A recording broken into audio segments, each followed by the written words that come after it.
One. Hi, I'm Donna Lee Heising of More Horror in Hollywood, and I'm here with Lord Kayson, who plays DH in Shadow of the Monarch. Okay, now you have a huge role in this film. Tell us about it. Well, the character of DH is near and dear to my heart. DH is somewhat of a sociopath. He's driven, directed, and doesn't have a fear of death. He likes to murder people somewhat indiscriminately and keeps tattoos of skulls on his back. I mean, he's a wonderful guy, you know. He's like, yeah, he sounds wonderful. He's like the boy next door. I mean, he's wonderful. See, but he's the way all men really wish they could be. Whatever they feel like doing, do it, and not have any questions or remorse about their actions. And most men don't have the intestinal fortitude to live in this world the way DH does.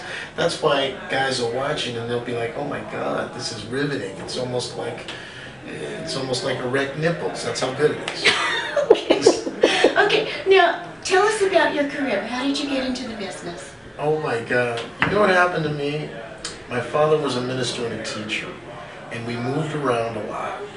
And I missed about 3 or 4 months of school, my 11th grade year. I was kicked out of a glorious private school in the state of New Jersey. And I had to make up credits that summer so I would graduate properly. Why were you kicked out?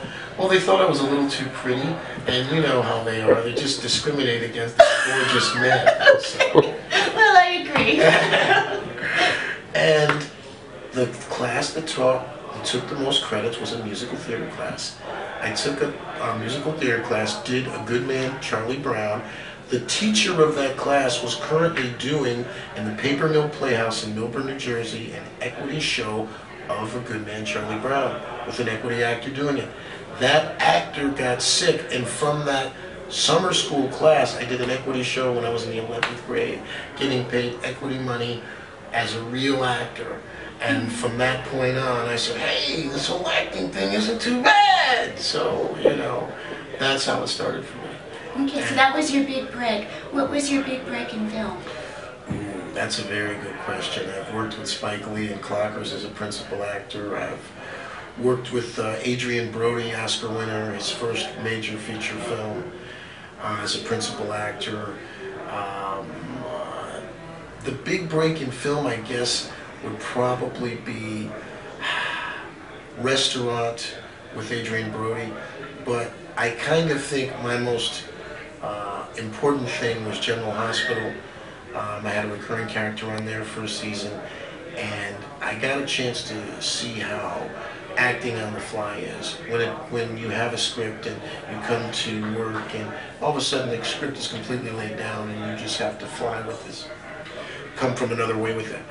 And that's a tremendous learning experience, and that's why soap actors aren't respected in the way they should be, because no one has a more difficult job, and they do something 1 or 2 takes. When I've worked in movies, you work all day on a scene or 2. When you work on soaps, if you do it twice, whether it's good, bad, or indifferent, you just have to roll with it. I've done some appearances on Saturday Night Live.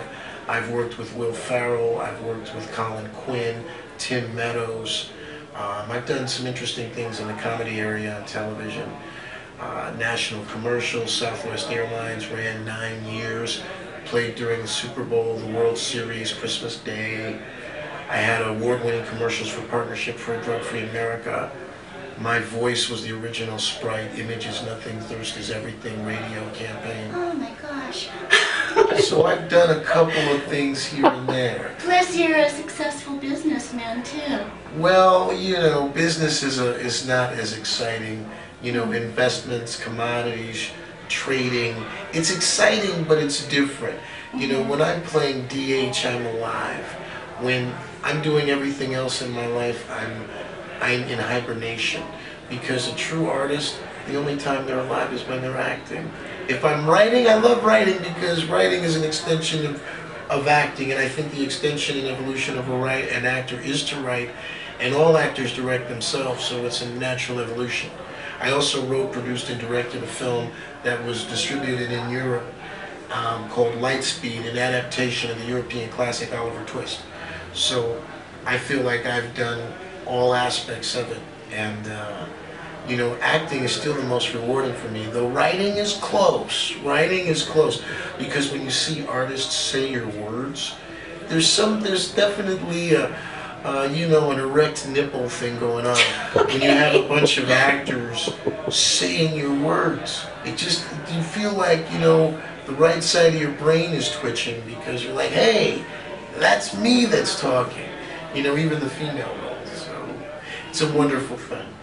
Well, I want you to write something for me then. You're easy. I just would make a cougar, Asian, philanthropic actor, creator, and you'd be, Yeah, let's do that role. next. Okay, well, I'm really honored to be in this film with you. You've done so much, and look for Shadow of the Monarch and DH. Shadow of the Monarch. DH is really the lead, but don't get crazy. Have a wonderful day.